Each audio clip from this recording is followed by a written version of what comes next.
조태용 원장한테 보고했을 거 아니에요? 그 내용을? 제가 지난 1년 넘게 우리 조태용 아니, 원장님을 지금 시간이 많지 않으니까 모셨습니다. 보고했죠.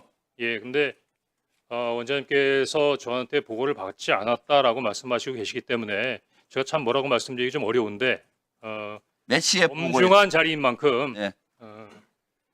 대통령으로부터 전화를 받았고 방첩사령관으로부터 엄중하고 민감한 사항에 대한 내용을 받은 것을 어떻게 데피티가 원장님께 보고드리지 않을 수가 있겠습니까? 또 지휘 개선으로도 잠깐만요. 시간이 없으니까 내가 질문하고 나머지 답변하세요. 그래서 조태용이 보고받고 그다음에 차장은 뭘 했고 국정원은 그다음 뭘 했고 그다음 조태용 원장이 그 사직서내라고 통보했잖아요. 그까지 좀 얘기. 원장님 송구합니다만 그냥 당시 제가 기억나는 대로 말씀드리겠습니다. 아마 국정원장께서는 하루에도 뭐 책 한두 권 정도의 정보 보고를 받으시고 워낙 많은 보고서를 받으시고 또 더구나 총리님께서도 말씀하셨지만 충격적인 사항이라 아마 당시 상황이 많이 헷갈리실 수 있으십니다. 더구나 제가 얘기한 부분이 굉장히 단편적이고 조태용 원장님께서 12월 6일 날 그 기자회견 하셨던 것처럼 제가 대통령께서 정치인을 체포하라고 지시하셨습니다라고는 보고하지 않았습니다. 다만 그 정황상 관련된 보고를 드렸는데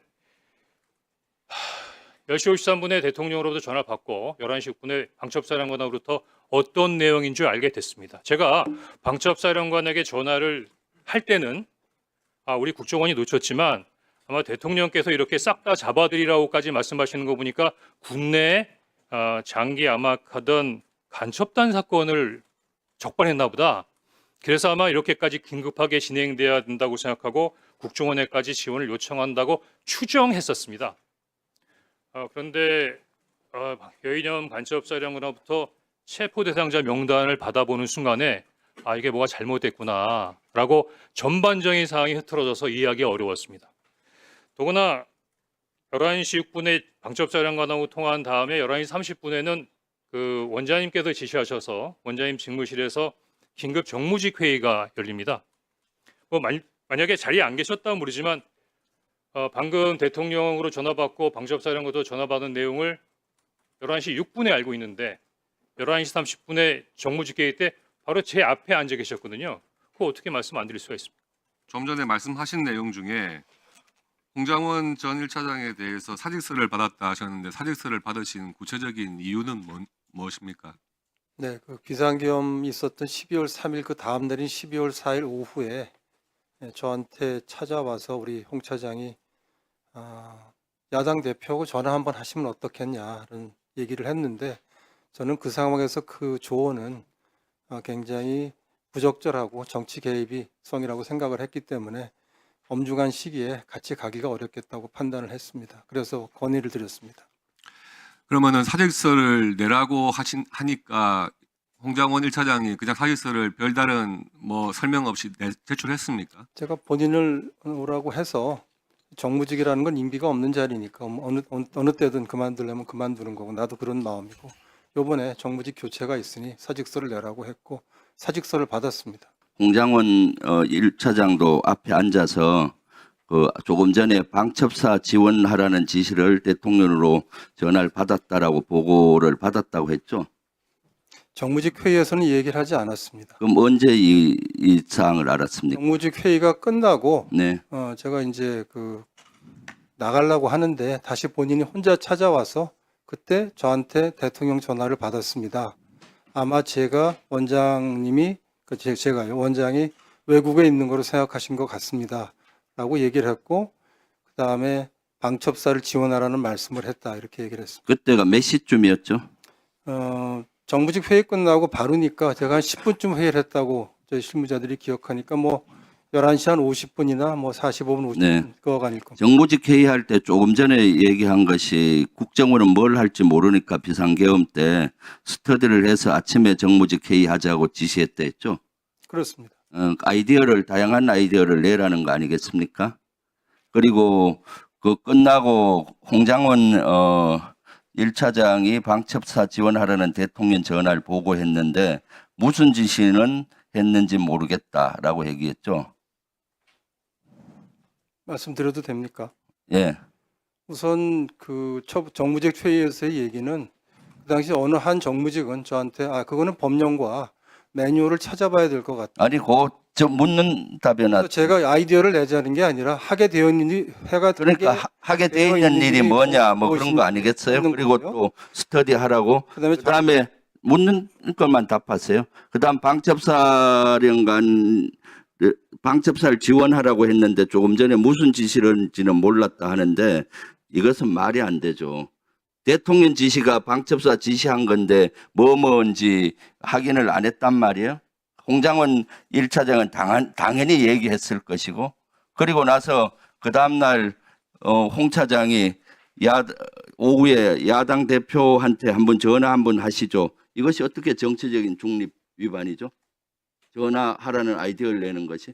저는 그런 민감한 상황에서 한 번도 연락을 하지 않던 야당 대표에게 국정원장이 전화를 하는 것은 정치 개입이라고 생각을 했습니다. 그렇게 판단했습니다. 그러면 그 국정원장은 저한테 전화하고 저하고 개인적으로 만나면은 정치적 중립 위반한 거 아닙니까? 김병기 의원님 제가 아는 분이니까 연락할 수 있다고 봅니다. 이재명 대표는 저는 한 번도 악수도 해본 적 없는 분입니다.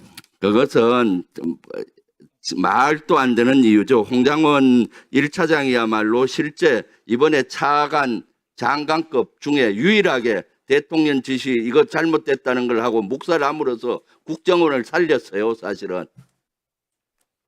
차관급 이상 중에 유일하게 홍장원 1차장만 이것은 너무나 잘못됐다 인식하고 이걸 뭉갠 겁니다.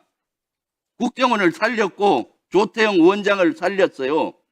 만약 그 지시대로 했으면은 여기에 지금은 단순히 제가 봤을 때 부하 수행 정도 걸릴 텐데 만약에 그 홍 차장이 했으면 어떻게 되겠어요?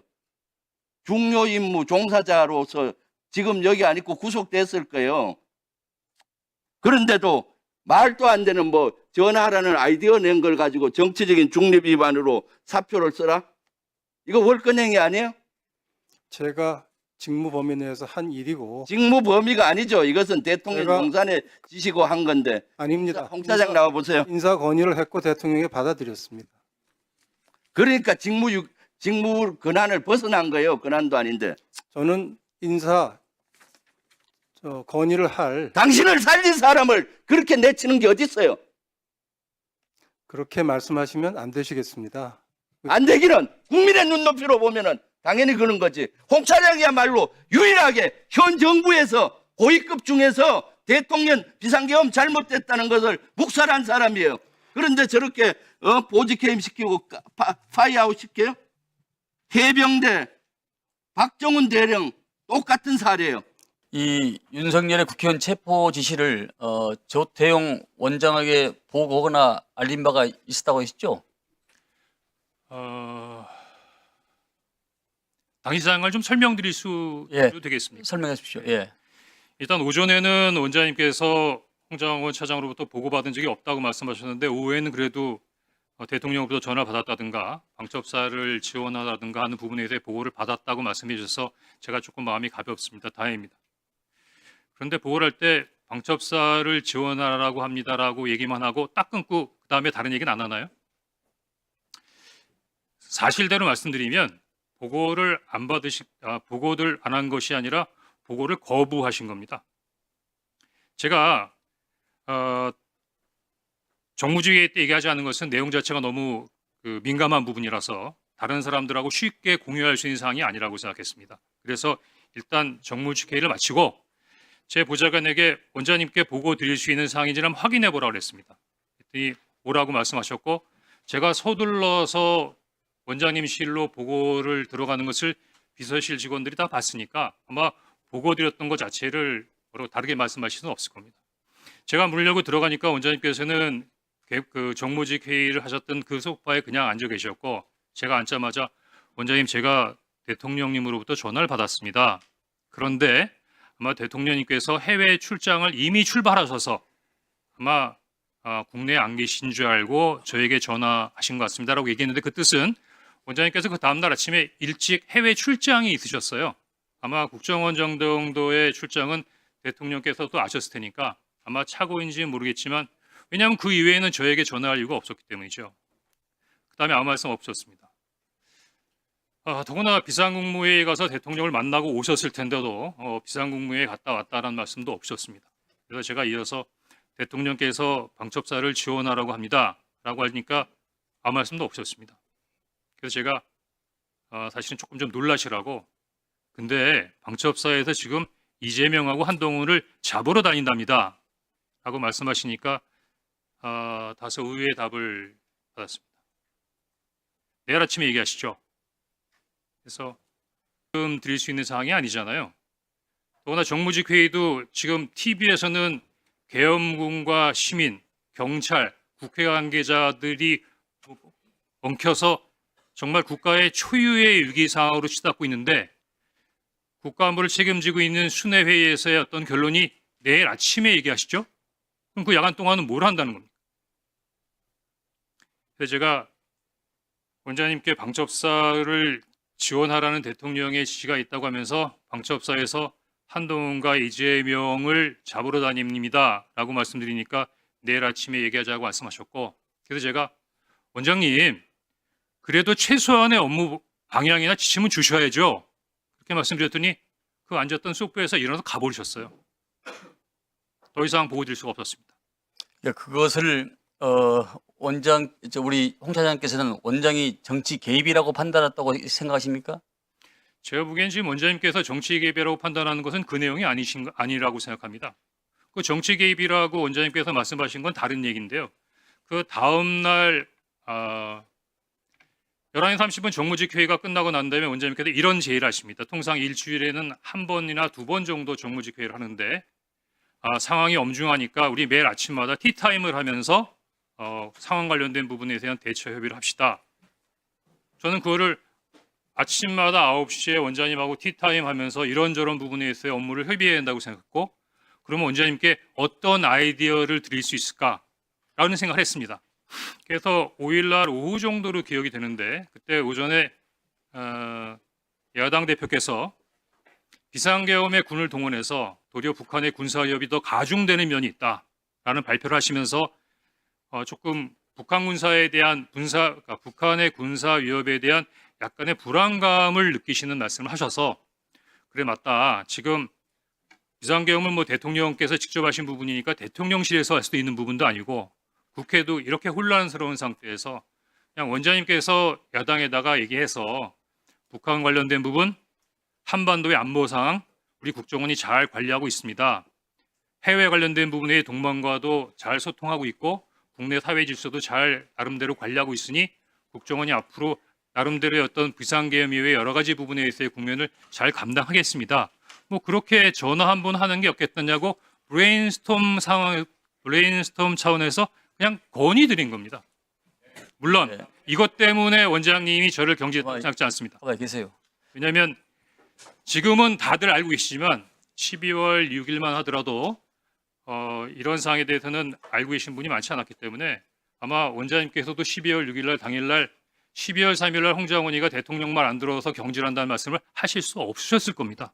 다만 거기에 대한 이유로 그 이야기를 하신 것 같고, 다만 제 입장에서는 대단히 억울하고 문제시되는 게 대부분 잘 자세히 보시지 않으면 잘 모르시겠지만 국정원법 11조에 보면 국정원 직원이 정치 중립을 위반하면 7년의 징역에 처할 수 있도록 되어 있습니다.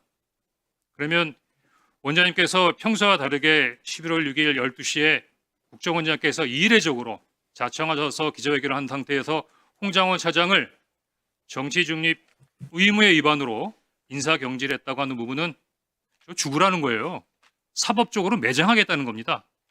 근데 그게 말씀으로 끝나지 않았습니다.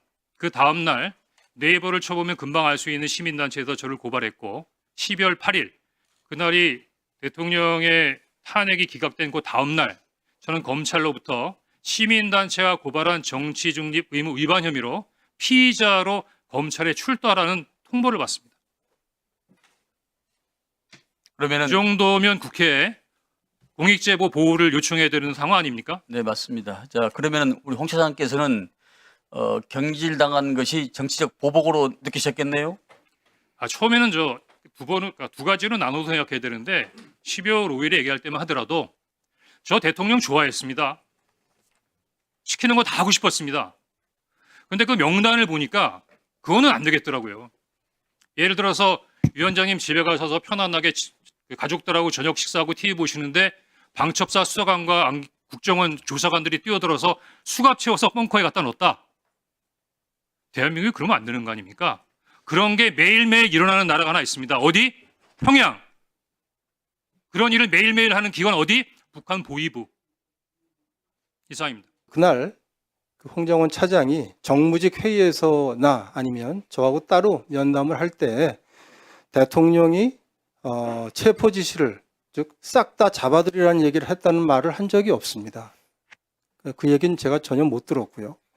그 다음에 방첩사를 지원하라고만 대통령이 말씀을 했는데 정치인들이 방첩사가 정치인들을 체포하러 다닌다는 얘기도 저한테 하지 않았습니다.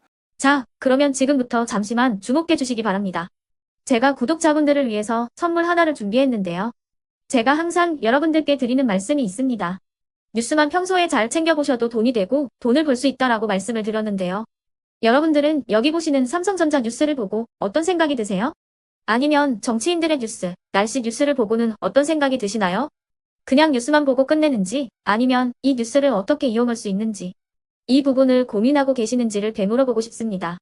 그 이유가 뭐냐 하면 제가 지난번에 여러분들께 뭐라고 말씀을 드렸었죠? 지금은 반도체 섹터를 눈여겨보셔야 한다고 말씀드렸습니다. 그리고 나서 이런 썸네일들 뉴스를 통해서 많이 보셨을 겁니다. 반도체 내용이 이슈가 됐을 때 부자들은 어떻게 생각한다? 반도체 관련주들은 뭐가 있는지, 어떤 종목이 가장 좋은지, 어디에 투자해야 돈이 몰리는지 자연스럽게 생각한다고 제가 말씀을 드렸죠. 그 이유가 뭐냐 하면 부자들이 봤을 때는 이슈가 곧 돈으로 이어지고 그 이슈가 나에게 돈을 벌어준다는 경험적 확신이 있기 때문에 부자들은 항상 이런 사회적 이슈를 관심 있게 챙겨본다고 제가 말씀을 드렸습니다. 이번에도 마찬가지인데요. 제가 지난번에 시청자분들과 함께하는 주식으로 수익 내기 이벤트를 진행했었죠. 당연히 100% 무료로 진행을 했었고요. 여기 보시면 아시겠지만 제가 지난번에도 구독이라고 보내주신 모든 시청자분들께 반도체 관련주 중에 가장 크게 급등할 딱 한 종목, 많은 종목도 아니라 한미반도체 한 종목을 여러분들께 추천드렸어요. 그러면서 여기 나와 있는 대로 정확히 얼마에 매수해야 하는지, 그리고 수익률이 어느 정도 나왔을 때 팔아야 하는지를 이런 부분들까지 여러분들에게 정확히 알려드렸었는데 지금 실제로 어떻게 되었다? 오른쪽을 보시면 아시겠지만 제가 지난번 문자 발송으로 이 한미반도체를 소개해드리고 나서 실제로 이렇게 5배 이상 어마무시한 상승이 나왔습니다. 100만 원만 투자를 했어도 무려 500만 원이 넘는 수익금이 생긴 거죠. 그래서 당시에도 굉장히 많은 분들이 제가 드린 이 한미반도체로 수익을 내실 수가 있으셨을 텐데요. 다시 한번 축하드린다고 말씀을 드리겠고 이번에도 마찬가지입니다. 앞으로도 2024년, 2025년 계속해서 기대해볼 섹터는 AI입니다. 그 중에서도 AI 반도체는 그 누구도 부정할 수 없는 미래성장 산업입니다. 그러면 우리가 어떻게 생각해 볼 수 있을까요? AI 반도체 종목 중에 앞으로 크게 대장 역할을 하면서 10배 이상 급등할 수 있는 텐베거 종목을 지금부터 열심히 추적해야 한다는 겁니다. 큰 돈을 투자하지 않더라도 월급의 일부분 아주 소액이라도 이 종목을 모아가야 수백 %의 수익률을 손에 쥘 수 있는 것이죠.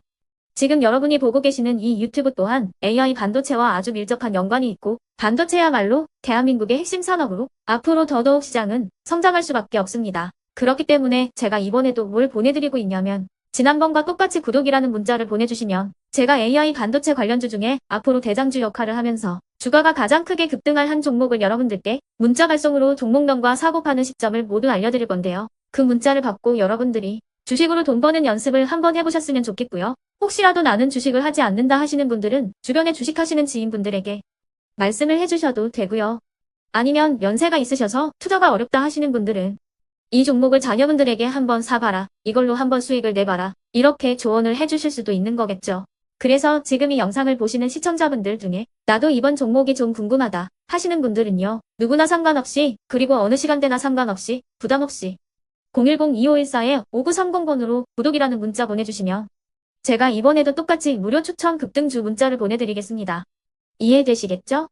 제 번호 010-2514-5930번으로 구독이라는 문자 보내주시면 여러분들이 직접 이슈를 통해서 돈 버는 연습을 해보실 수가 있는 거고 제가 돈을 받는 것도 아니고 투자를 대신해 드리는 것도 아니기 때문에 부담 없이 신청해 주시면 되는 겁니다. 그리고 수익이 나면 저는 다른 것은 하나도 바라지 않습니다. 제 채널에 구독, 좋아요 한 번씩만 눌러주시라 이렇게 다시 한번 말씀을 드리겠습니다.